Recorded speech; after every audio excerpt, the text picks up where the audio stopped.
यहाँ पर इस आर्टिकल में आप पढ़ सकते हैं कि चैट जीटीपी यूपीएससी के प्रीलिम्स एग्जाम को पास नहीं कर पाया, उसे केवल 30% मार्क्स ही मिले हैं। अब देखिए यूपीएससी की जो एग्जाम है वो दुनिया के सबसे टफेस्ट एग्जाम में से एक मानी जाती है और देखिए हर साल 11 से 12 लाख के तकरीबन कैंडिडेट इस परीक्षा में शामिल होते हैं, जिसमें से केवल 5% कैंडिडेट ही आगे के लिए इसमें क्वालिफाई कर पाते हैं। और जब चैट बोर्ड से पूछा गया कि आपको लगता है कि आप यूपीएससी की जो प्रीलिम्स एग्जाम है इसको पास कर सकते हैं, तो उसे पता था ये कहीं ना कहीं मुश्किल होने वाला है। चैट बोर्ड का कहना ये था कि वो परीक्षा पास कर सकता है या नहीं, इस पे देखिए क्लियरली कुछ नहीं कह सकते। चैट जीटीपी से लास्ट ईयर 2022 के यूपीएससी के जो प्रीलिम्स एग्जाम देखिए क्वेश्चन पेपर फर्स्ट सेट ए के 100% पूछे गए, जिसमें से चैट जीटीपी ने केवल 54 सवालों का सही जवाब दिया। और ये बहुत ही सरप्राइजिंग है। देखिए जनरल कैटेगरी के कैंडिडेट के लिए कट ऑफ थी 87.54। और यहाँ पर देखिए एक बात बिल्कुल साफ हो जाती है कि चैट जीटीपी यूपीएससी की प्रीलिम्स एग्जाम को क्वालिफाई नहीं कर सका।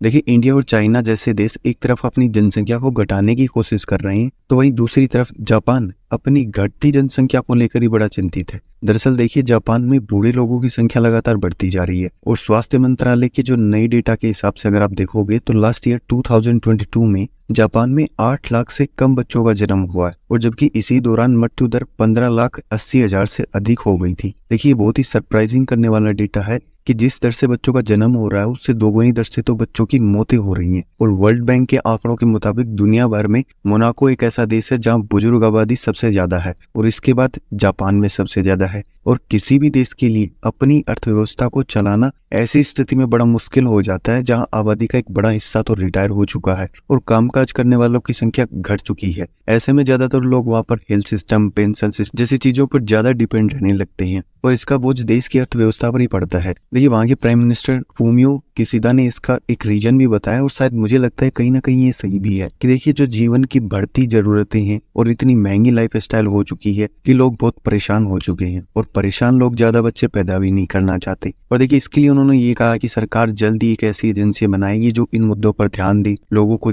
अधिक बच्चे पैदा करने के लिए प्रोत्साहित करेगी। और देखिए जर्मनी में कुछ हद तक ऐसा ही हुआ है।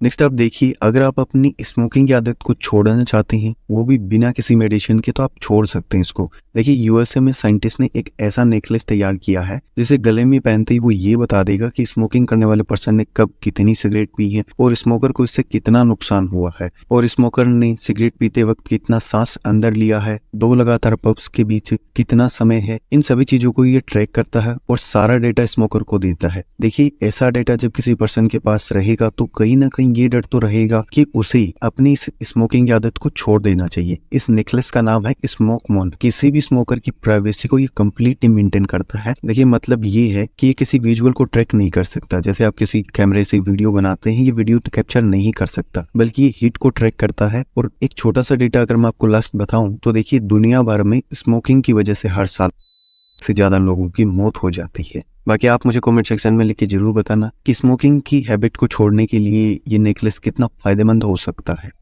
अब आगे हम बात करेंगे ईरान के बारे में। देखिए ईरान में पिछले कुछ महीनों में पूरे देश में बहुत बड़े पैमाने पर हिजाब को लेकर विरोध प्रदर्शन हुए हैं और इसी बीच देखिए एक आर्टिकल है यहाँ पर आप पढ़ सकते हैं कि वहां पर बहुत से गर्ल्स स्टूडेंट को जहर देने के मामले सामने आए हैं और बाद में उन्हें हॉस्पिटलाइज भी किया गया है। देखिए ईरान में जहर देने का जो ये मामला है इसका सिलसिला नवंबर 2002 से ही शुरू है और कुछ रिपोर्ट्स के मुताबिक नवंबर से अब तक तकरीबन 700 से ज्यादा लड़कियों को वहां पर जहर दिया जा चुका है। अब देखिए बच्चों के जो पेरेंट्स हैं, वहाँ की समाचार एजेंसियां और कार्यकर्ताओं ने इसके खिलाफ आवाज उठाई है और देखिए बहुत सी वीडियो सोशल मीडिया पे भी शेयर किए जा रहे हैं। और इस पर ईरान के जो वाइस हेल्थ मिनिस्टर हैं यूनुस पनाही का कहना ये है कि कुछ व्यक्तियों ने सभी स्कूलों और स्पेशली जो गर्ल्स स्कूल है उनको बंद करने की मांग की है और ये जो सब हो रहा है शायद इसी की वजह से हो रहा है।